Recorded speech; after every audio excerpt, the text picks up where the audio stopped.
ntabwo bishoboka rero uri umuntu w'umugabo uri normal uzi yuko kugira ngo ubeho neza utanduranyije muri society ntabwo ukwiriye kuba wakwiba kandi uri umuntu muzima utari unfeat. Niyo mpamvu navuze ngo sindi unfeat. Uri umuntu ufite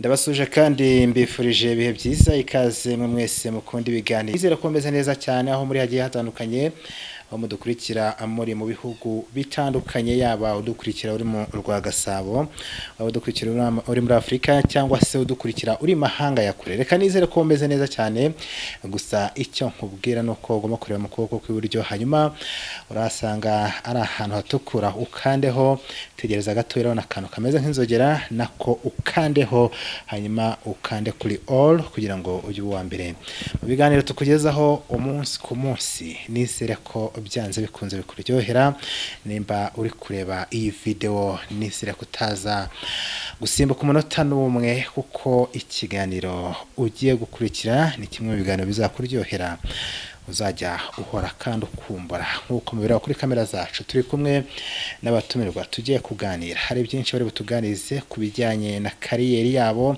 Murabizi ko nkuko twabibabwiye kandi twabibamenyereje ni muri wa mujyi wacu wo kugenda twumva abahanzi n'abanyempano bagiye batandukanye ndetse n'ibitekerezo ku ngingo runaka kugira ngo ibi byose bigende neza cyane nta handi ushobora kubisanga usibye kuri uyu muyoboro wa YouTube channel yacu.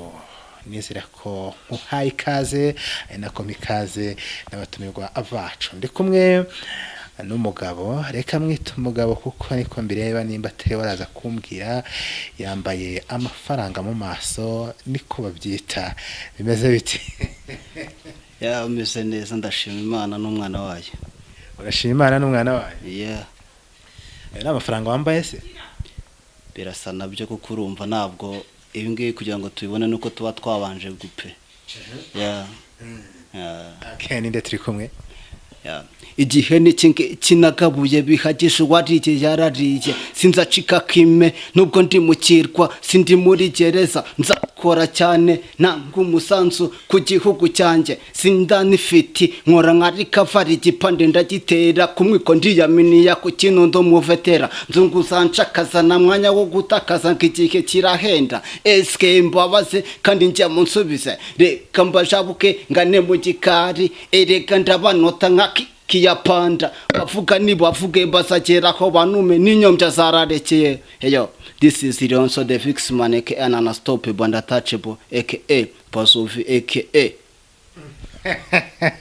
unstoppable untouchable Lionson once again.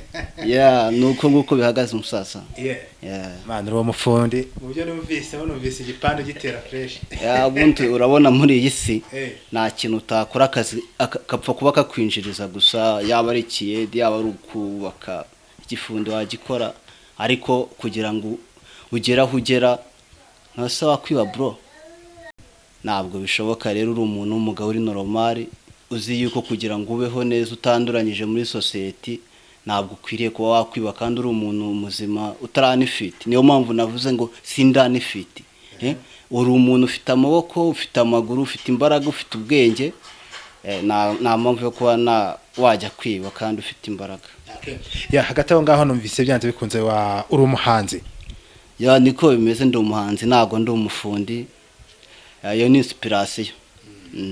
Okay, yeah, turaza kuganira kuri byinshi cyane kuri Lionson unstoppable untouchable unfeat cyane ofise. Yeah, ku rundi ruhande nko mubireba nabwo turi kumwe n'undi mugabo nawe. Oh my God. Yes, call me Panda Beat, wherever you like. Papa Beat, Panda Beat, aka the biggest producer in the town, in the city, man. Panda Beat. Yeah. Yeah, Panda Beat. Yo, man, yeah, man. Shiny fresh air. Hey. Birose na mo. Ndio kogoshe man. Ewa nasha umuntu wanyogoshe rwose ubu ngubu rwose nshobora kumukotinga bamwita Gedeo. tumba sirimane yana uyu nguyu niwe ujye umenyera utuntu nk'utu drip nyine urumva aba producer nabo barebereho nyine ntago urumva agomba kwisanisha n'ibyo ukora. Producer Panda Beat nk'ayikaze. Keep subscribing man, ewana you will see many notifications man. Ngibi man is exclusive interview. Ndagira mbabwiza ukuri ko man kudisha po man. Okay, no gahunda ziba zimeze turi kumwe na producer Panda Beat, turi kumwe na Lionson, touchable and stoppable, amazina menshi cyane nyirigikwa. Niko bimeze. Urumva uko ugenda wubaka inzu ugenda ushyira iyo wubaka inzu ugenda ushyiraho itafari. Rero no mu muziki nuko nguko babimeze. Uko ugenda ukora indirimbo bitewe n'ukuntu abafana cyangwa abakunzi bawe hari amazina bagenda baguhereza. Ni aho ngaho amazina baragiye aturuka. Hanyuma Lionson, mbere yuko yenda twinjira ku bijyanye n'ikiganiro nshaka kuturuza kugirana hagati yawe na Panda Beat, Lionson mu bijyanye na muzika hagaze gute? Lionson ubu ngubu batandukanye na Lionson wo mu 2010. Ubu ngubu nazanye revolution, imiririmbo yarahindutse, imyandikire yarahindutse. Lionson navuga ko kuri ubu ngubu magaze neza, imbaraga ni zose, imyakura yose nayizanye kuri mic. Imyakura yose wayizanye kuri mic ubu ngubu kuva 2010 bitandukanye n'uburyo kiwe munsi uri kwiyumva, imyakura wa mugani yamaze gusa nk'ayijya ku murongo. Watubwira muri make urugendo ruteye rute? Bro, urugendo rw'umuziki ntago byari byoroshye.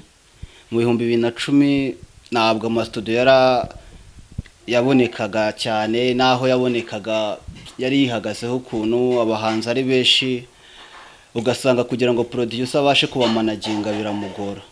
Umuntu akagenda agatonda umurongo ukaza kugerwaho nko mu masangahe, kandi urumva n'ubushobozi bwari bukomeye kugira ngo ubone amafaranga yo kuba wakwishyura producer byari bikaze cyane. Ariko nyine kubera gukunda umuziki ugakora uko bishoboye, igifu kakima ariko ukabona amafaranga yo gukora indirimbo. Producer Panda Beat 2010, production wari utarayinjiramo ko numva hari ubukene mu muziki?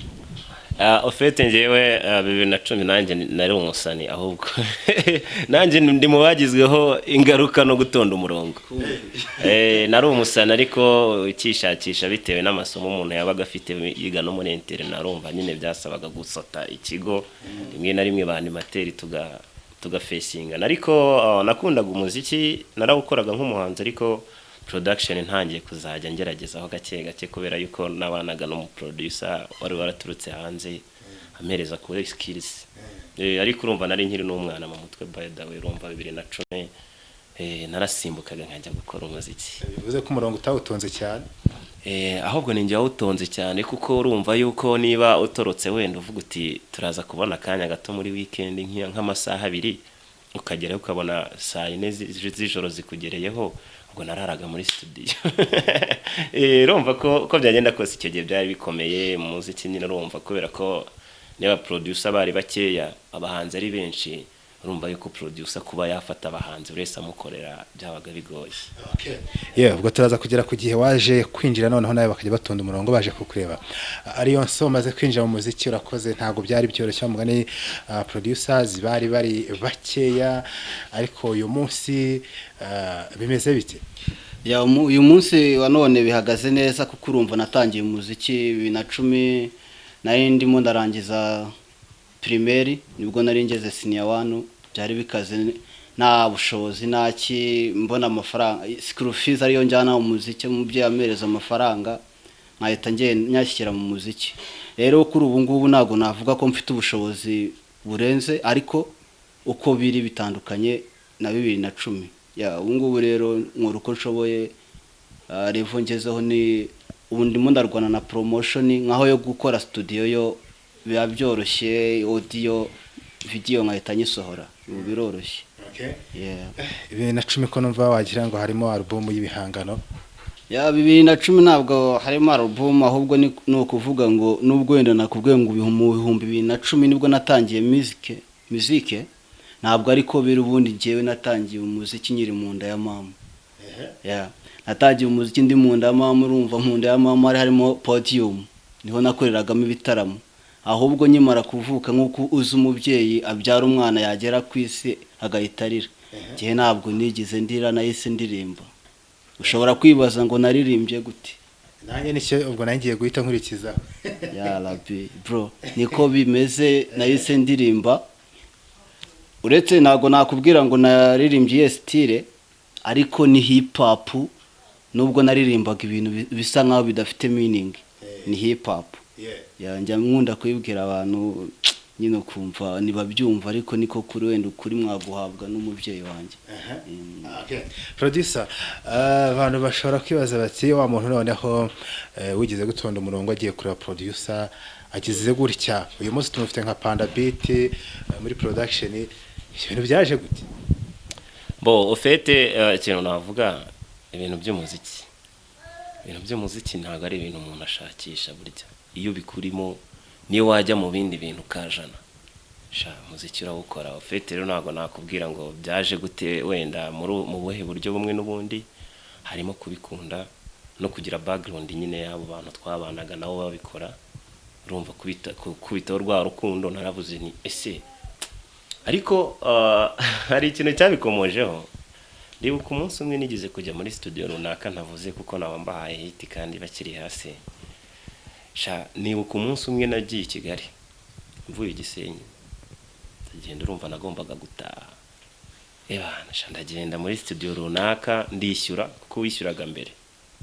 haza umuhanzi ukomeye tiburetse gato bamwumvishe projet bakayumva amasaha 3 biba ngombwa ko ngewe ndara muri studio ahubwo umeze nk'umuzamu so icyo gihe rero urumva ko kubera ko nari naramaze noneho kujijuka mfite skills nicaranaga na producer nkari ibyo akora nkabona ndanabizi cyane ndavuga nti wenda ningira chance zo kubona ibikoresho nazikora studio yanjye kugira ngo bahanzi wenda ngiye bibayeho atazagera n'undi bibaho ubwo rero niho nagize inspiration ndavuga nti reka ngende mbyige mbishyizeho umutima finaloma biza kurangira nanjye mbaye producer gutyo fete urumva ko nyine ahanini umuntu ajya guhitamo hari ibintu runaka avuga ko agiye gukemura ko ni henshi wageraga mu studio umuntu akakubwira ngo nkora indirimbo zose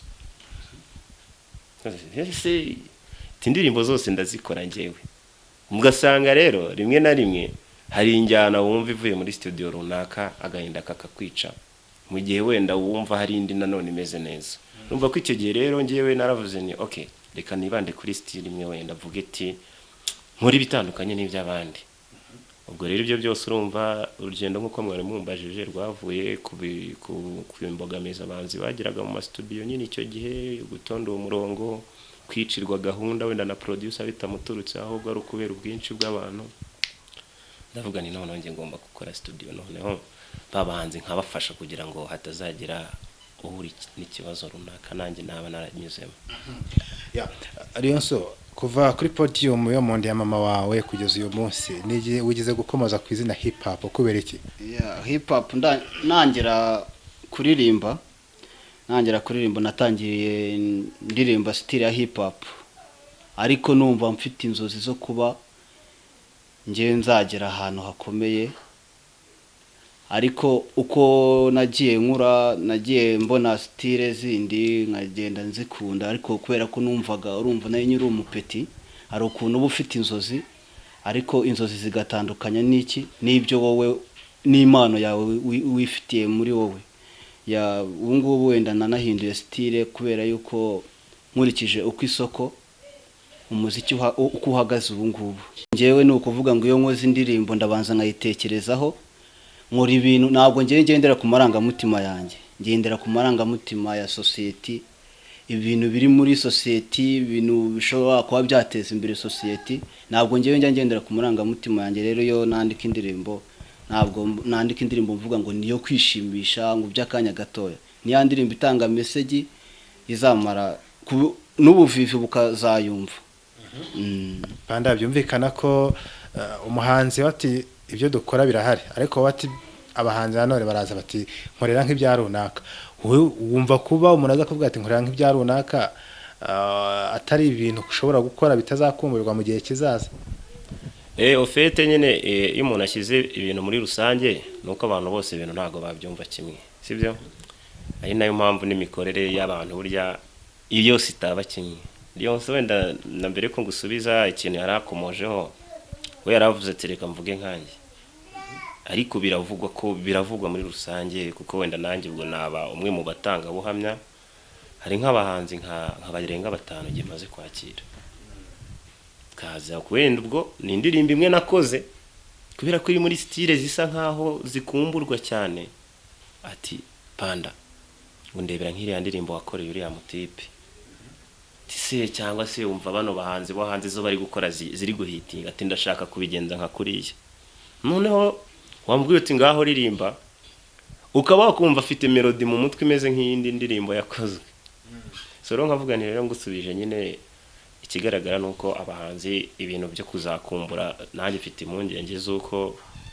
nk'abazadukomokaho hari indirimbo batazajya bumva bitewe nuko message nibire bose bari muri business cyane kuruta kureba ibintu bizagira muri archive ubwo ndavuga muri rusange ngewe ariko nka Lionson ko dukorana no umuntu dushobora kuza tukamara nk'iminsi 2 twicaye muri studio tudasohoka n'igipangu ntagisohoka excuse me bro nuko kuvuga panda wenda reka abanyarwanda turavuga ngo cyangwa baravuze ngo reka mukorere mu ngata ako kantu waruvuze ndagatekereje ko numva ko ari ngombwa kuba twakavugaho cyane kuko ibintu turimo turakora turashaka ngo bigere ahantu bigera ya wenda n'umwana utureba urubyiruko ufite gahunda yo kuba yakora umuziki afite impano azawinjiremo azi uko agomba kuwukora ya ari umuntu nk'umuhanzi agategetinga tuvuge niba afana nk'umuhanzi runaka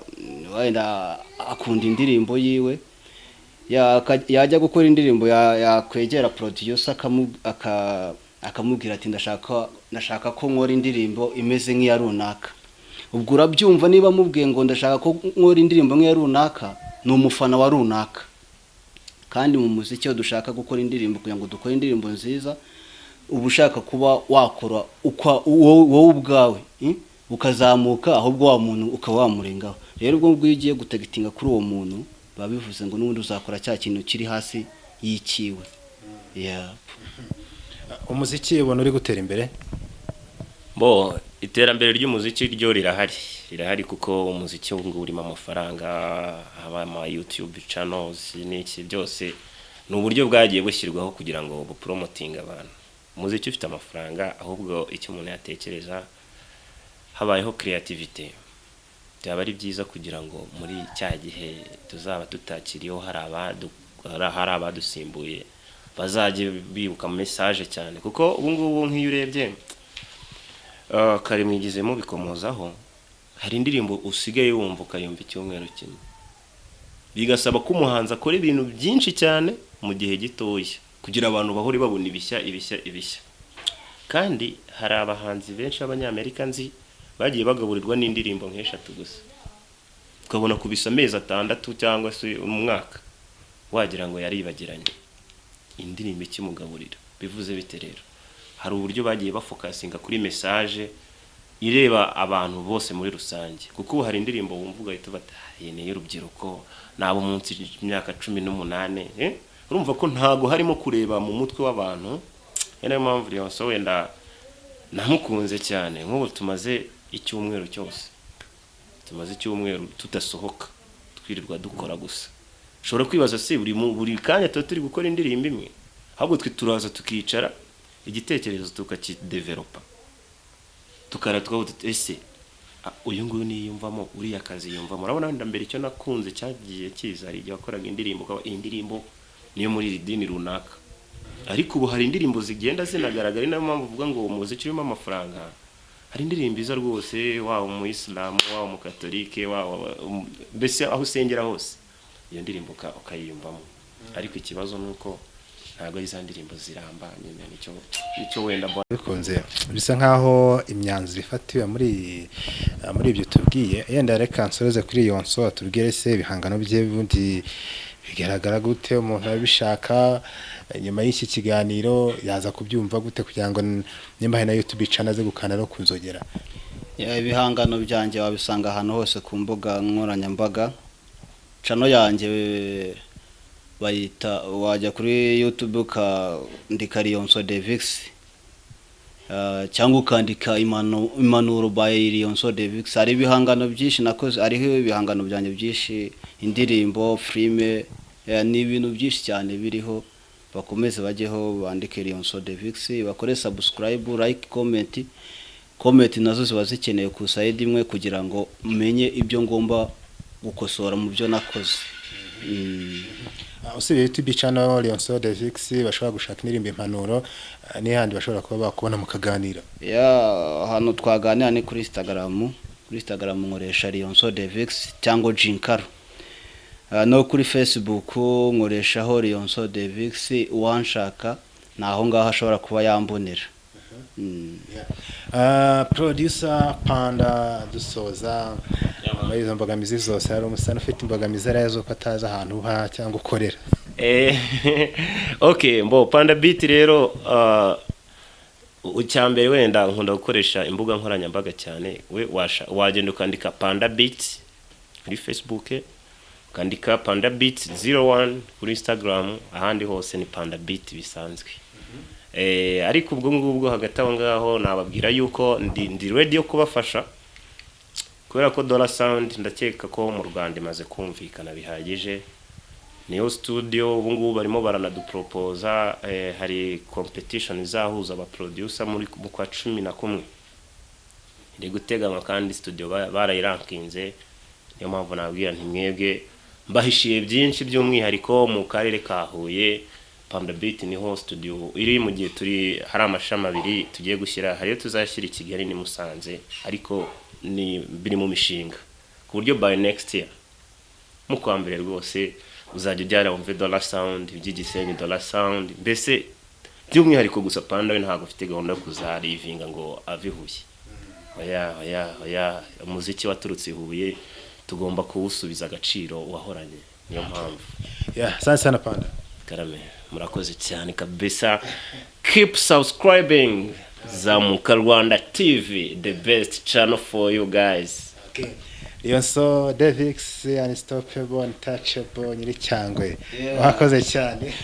Murakoze cyane, ariko nanone reka ngomeze mvuge kuri cya kintu. Banyarwanda shuti z'umuziki, Banyarwanda kazi, bagabo, basore, nkumi, rubyiruko muri rusange, dukomeze dukunda ibyo wacu made in Rwanda. Abanyarwanda turashoboye, abahanzi b'Abanyarwanda turashoboye.